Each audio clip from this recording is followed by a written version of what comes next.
مفتی تقی عثمانی صاحب نے کرپٹو اور USDT ڈالر کو جاری کر کے حرام قرار دیا ہے۔ میں انشاءاللہ کراچی پہنچ کے اس میں جو بڑے سنجیدہ علماء ہیں جن کی بہت تحقیق ہے ان کی انشاءاللہ ایک پوڈ کاسٹ نشر کروں گا۔ اور یاد رکھیں حضرت مفتی تقی عثمانی صاحب کو لوگوں نے آج کل بہت ہی زیر عتاب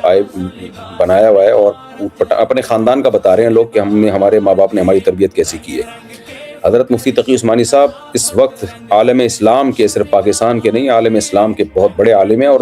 معاملات میں تو ان جیسا کوئی شاید ہی ہو دنیا میں ہو۔ تو اس لیے اور مفتی تقی عثمانی صاحب نے یہ الفاظ کہیں کہ ماہرین جو اب تک ہماری تحقیق ہے اس میں ماہرین کی رائے کے مطابق یہ مال نہیں ہے۔ اس فتوے میں انہوں نے ویسے ہی اشارہ دے دیا ہے کہ اگر ماہرین ہمارے سامنے یہ ثابت کر دیتے ہیں کہ یہ مال ہے تو پھر ہمیں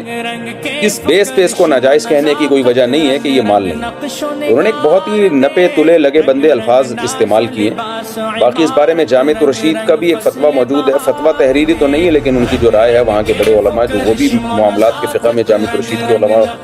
بہت ماہر ہیں، جن میں مفتی حسین عابد شاہ صاحب ہیں، مفتی حسین خلیل خیل صاحب ہیں، مفتی محمد صاحب جو ہمارے مفتی محمد صاحب تو میرے براہ راست استاذ ہیں، اور سارا افتاء کا کام ہم نے انہی سے سیکھا ہے حضرت مفتی ابوالبابا صاحب کے بعد۔ تو یہ حضرات کی رائے تھوڑی سی مختلف ہے، تو اس پہ انشاءاللہ میں کراچی پہنچنے کے بعد ایک پوڈ کاسٹ میں پوری دونوں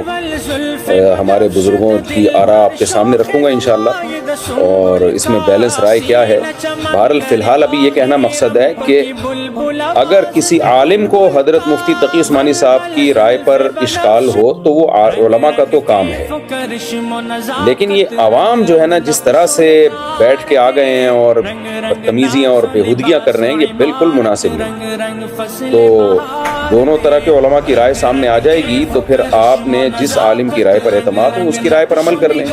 اور حضرت مفتی تقی عثمانی صاحب اور دارالعلوم کرنگی والوں نے بھی لفظ حرام استعمال نہیں کیا ہے، بہت ہی نپے تلے الفاظ،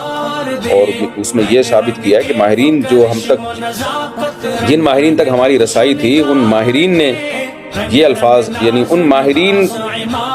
سے جو ہمیں پتہ چلا کہ اس کے مطابق یہ مال نہیں ہے۔ تو بات اصل میں یہ ہے نا کہ ماہرین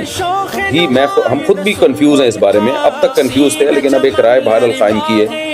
اور وہ انشاءاللہ میں کراچی پہنچنے کے بعد مفتی حسین خلیل خیل صاحب سے پوڈ کاسٹ کروں گا، میں نے ان سے بات کر لی ہے۔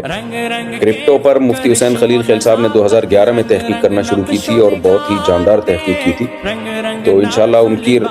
جامعہ کے جو بڑے اکابر ہیں ان کی رائے بھی سامنے آ جائے گی۔ ہم چھوٹے لوگ ہیں، مفتی تقی عثمانی صاحب کے بارے میں میں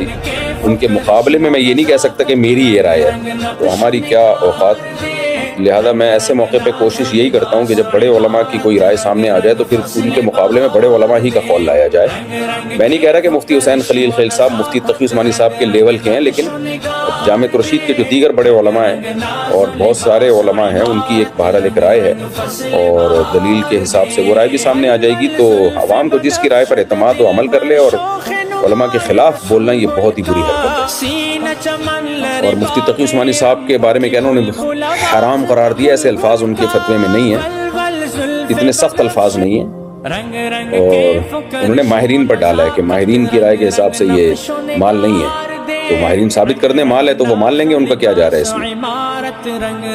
باقی کچھ لوگ اس پہ بھی کہہ رہے ہیں کہ مفتی تقی صاحب نے جب آرمی چیف نے استثناء لیا تھا اس کو کیوں نہیں حرام کہا؟ بھائی مفتی تقی صاحب نے اس پہ بھی احتجاج کیا تھا، ٹویٹ کی تھی، اس پہ جا کے دیکھ لیں۔ لوگ اپنا ذاتی بغض نکالنا شروع کر دیتے ہیں علماء کے خلاف، اور پھر وہ یہ بھی کہہ رہے ہیں کہ مفتی تقی عثمانی صاحب نے حکومت جو ظلم کر رہی ہے اس پہ آواز کیوں نہیں اٹھائی؟ مفتی تقی عثمانی صاحب جب ماضی میں جو غلط ہوا تو پھر اس پہ بھی ان کو آواز اٹھانی چاہیے تھی۔ ابھی میں پوری ڈیٹیل میں جاؤں گا تو پھر آپ کچے چٹے کھل جائیں گے، اس لیے خاموشی رہوں تو زیادہ اچھا ہے۔ تو جتنی بات ہے نا اتنا اس کو فوکس کرنا چاہیے، اور کسی کی ذات پہ تنقید کرنا اور کسی کی ذات کو تماشا بنانا یہ اس کی علامت ہے کہ آپ کا خاندان ٹھیک نہیں ہے، آپ کے خاندان نے آپ کی تربیت ٹھیک نہیں کی ہے۔